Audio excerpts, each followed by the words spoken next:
ইরানের হামলায় কেঁপে উঠল মার্কিন নৌঘাঁটি। ইরানে ইসরায়েলের হামলার জবাবে বাহরাইনের আমেরিকার নৌবাহিনীর ৫ নম্বর ফ্লিটের সদর দপ্তর লক্ষ্য করেই হামলা চালিয়েছে ইরান। শুধু বাহরাইনই নয়, সৌদি আরব, কুয়েত এবং আবুধাবিতেও ভয়াবহ হামলা এবং বিস্ফোরণের খবর পাওয়া গেছে।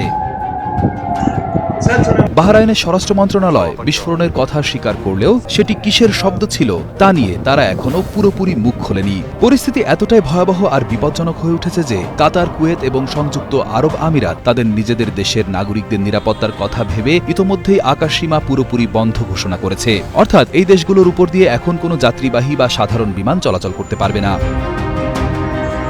অন্যদিকে ইরানের সরকারি সামরিক কর্মকর্তাদের কড়া এবং আক্রমণাত্মক ভাষায় হুঁশিয়ারি দিয়েছেন ট্রাম্প। সোশ্যাল মিডিয়াতে তিনি বলেছেন, হয় আপনারা এখনই যুদ্ধ থামিয়ে আত্মসমর্পণ করুন, আর না হয় নিশ্চিত মৃত্যুর জন্য প্রস্তুত হন। তিনি অত্যন্ত দৃঢ়তার সাথে ঘোষণা দিয়েছেন, বিশ্বের বুকে ইরানকে কখনোই পারমাণবিক অস্ত্রের মালিক হতে দেওয়া হবে না। তবে তিনি একথাও স্বীকার করেছেন, ইরানের ভেতরে এমন একটি বিশাল সামরিক অভিযান চালাতে গিয়ে বেশ কিছু আমেরিকানের প্রাণহানি হতে পারে।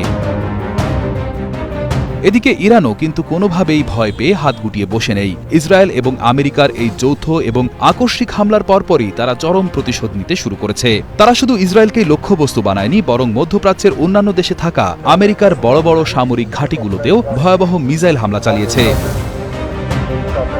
সংবাদ মাধ্যম আল জাজিরা সর্বশেষ তথ্য অনুযায়ী কাতারের আকাশে থাকা প্যাট্রিয়ট নামক একটি অত্যাধুনিক মার্কিন প্রতিরক্ষা ব্যবস্থা ব্যবহার করে ইরানের ছোড়া দুটি শক্তিশালী মিসাইলকে আকাশে থাকা অবস্থাতেই ধ্বংস করে দেওয়া হয়েছে। কাতারে আমেরিকার আল উদেইদ নামক যে বিশাল বিমান ঘাঁটিটি রয়েছে, মূলত সেটি ছিল ইরানের এই হামলার অন্যতম প্রধান লক্ষ্য। এটি মধ্যপ্রাচ্যে আমেরিকার সবচেয়ে বড় সামরিক ঘাঁটিগুলোর মধ্যে একটি।